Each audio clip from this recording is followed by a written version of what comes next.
Hi friends, welcome to our channel.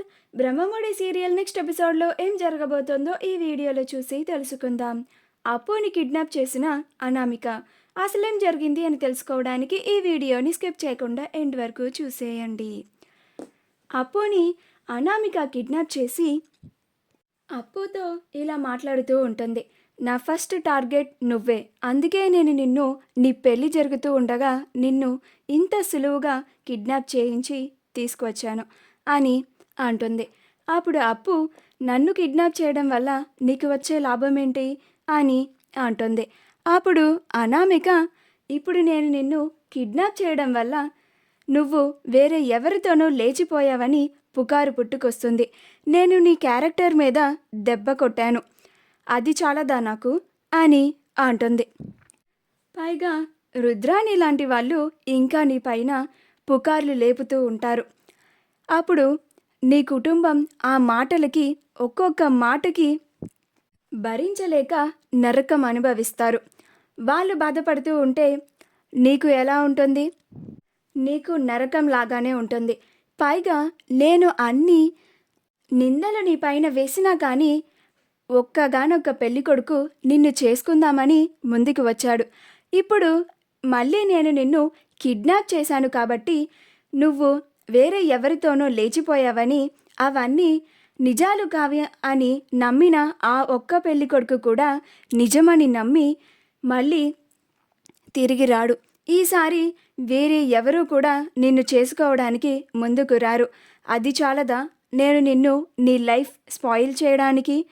నా అహం మీద నువ్వు దెబ్బ కొట్టినందుకు నా పగ చల్లారడానికి మళ్ళీ నిన్ను ఆ దుగ్గిరాల కుటుంబంలో ఉన్న ప్రతి ఒక్కరిని ఎవ్వరిని వదిలిపెట్టను, ఒక్కొక్కరికి బదులు చెప్పే తీరతాను అని అంటుంది.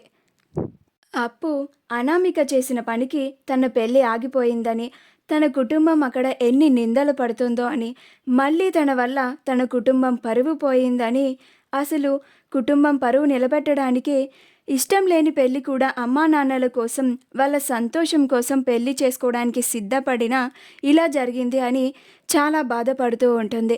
పైగా ఆ ధాన్యలక్ష్మి రుద్రాని వాళ్ళు నేను ఈ పెళ్లి చేసుకోకపోతే ఎక్కడ కవితో లేచిపోయాను అని నిందలు మోపుతూ ఉంటారు.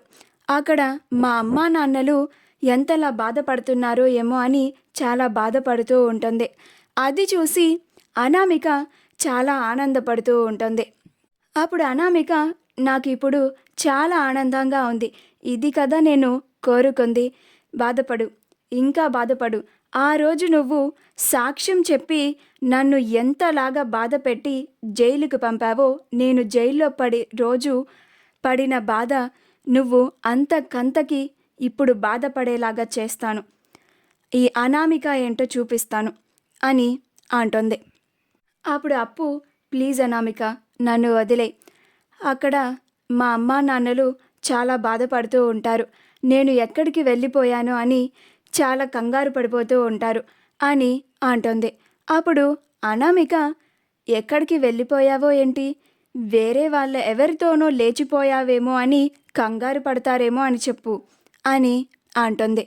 అప్పుడు అప్పు అనామిక అని అంటుంది.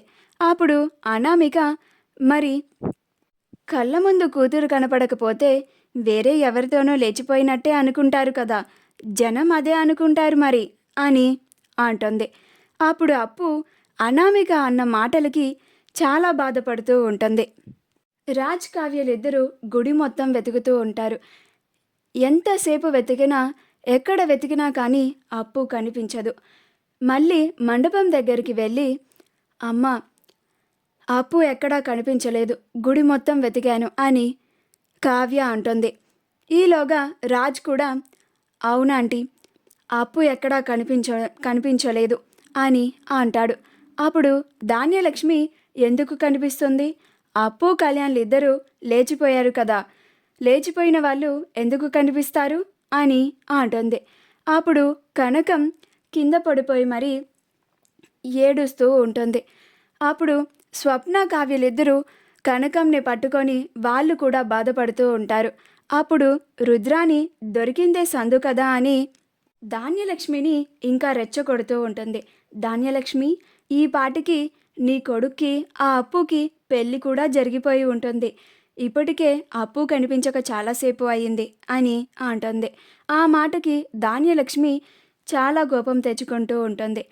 అప్పుడు రుద్రాని మూడో కూతుర్ని కూడా మన ఇంటికి కోడల్ని చేస్తే లెక్క కరెక్ట్గా సరిపోతుంది అని ఈ కుటుంబం ఇలా ప్లాన్ చేసింది అని అంటుంది. ఆ మాటకి కనకం చాలా బాధపడుతూ ఉంటుంది. కావ్య, స్వప్నలు కూడా చాలా బాధపడుతూ ఉంటారు. ఆ పరిస్థితుల్లో స్వప్న వాళ్ళ అత్తని ఏమీ అనలేక మౌనంగా ఉండి బాధపడుతూ ఉంటుంది. అప్పుడు అపర్ణ, రుద్రాని, ఏం మాట్లాడుతున్నావు నువ్వు? కూతురు కనిపించక ఆ తల్లి అంతలాగా బాధపడుతూ ఉంటే అలాంటి నిందలు వేస్తావేంటి? అసలు మనిషివేనా నువ్వు అని అంటుంది. అప్పుడు రుద్రాని, నేనన్న దాంట్లో తప్పేముంది వదినా అని అంటూ ఉంటుంది. ఈలోగా అక్కడికి కళ్యాణ్ వచ్చి స్టాప్ ఇట్ అని అంటాడు. కళ్యాణ్ని చూసి అందరూ ఆశ్చర్యపోతారు. రుద్రాని, ధాన్యలక్ష్ములు కూడా ఆశ్చర్యపోయి చూస్తూ ఉంటారు. కళ్యాణ్ వచ్చి, ఏం మాట్లాడుతున్నావు అత్తా నువ్వు అని అంటాడు. అప్పుడు రాజ్, రే కళ్యాణ్, అప్పు ఎక్కడ ఉందో నీకు తెలుసా అని అడుగుతాడు. అప్పుడు కళ్యాణ్, నాకెలా తెలుస్తుందన్నయ్య? నేను ఇంట్లోంచి నేరుగా ఇక్కడికే వచ్చాను. అప్పుకి ఏమైంది అని అంటాడు. అప్పుడు రాజ్, అప్పు కనిపించడం లేదురా అని అంటాడు. అప్పుడు కళ్యాణ్, ఏంటన్నయ్య నువ్వు మాట్లాడేది? అప్పు కనిపించకపోవడం ఏమిటి అని అంటాడు. అప్పుడు రాజ్, అవునురా, అప్పు కనిపించడం లేదు. అక్కడ నువ్వు కూడా ఇంట్లో లేవని తెలిసేసరికి రుద్రాని అత్త, పిన్ని ఇద్దరు కలిసి నువ్వు అప్పు ఇద్దరు లేచిపోయారు అని అంటున్నారు అని అంటాడు. అప్పుడు కళ్యాణ్, అసలు నీకు కాస్తన్న బుర్ర ఉందా అమ్మా? అక్కడ నేను కనిపించకపోతే అప్పు నేను ఇద్దరం లేచిపోయాము అనే అనుకుంటావా? అసలు అలా ఎలా ఆలోచించగలుగుతున్నావు నువ్వు? నేను ఇక్కడికి పెళ్ళి ఆపడానికే వచ్చాను, కానీ మేమిద్దరం ఎప్పుడు అలా లేచిపోవాలి అని అనుకోలేదమ్మా. నీ కన్న కొడుకుని కూడా ఇలా అనుమానిస్తావా నువ్వు? నువ్వు నా కన్న తల్లివి అని చెప్పుకోవడానికి సిగ్గుగా ఉంది అని అంటాడు. అప్పుడు అపర్ణ, అవన్నీ తర్వాత కళ్యాణ్ ఇక్కడే ఉన్నాడు కదా, మరి అప్పు ఏమైంది అని అందరూ ఆలోచిస్తూ ఉంటారు. అప్పుడు రాజ్, అప్పుని ఎవరో కిడ్నాప్ చేసినట్టున్నారు, మనం వెంటనే వెతకాలి అని అంటాడు.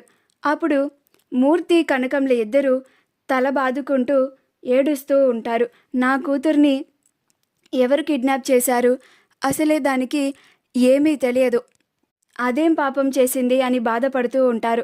మా వీడియో కనుక మీకు నచ్చినట్లయితే లైక్ చేయండి, షేర్ చేయండి, మా ఛానల్ని సబ్స్క్రైబ్ చేసుకోండి. పక్కనే ఉన్న బెల్ ఐకాన్ని క్లిక్ చేయడం మాత్రం మర్చిపోకండి.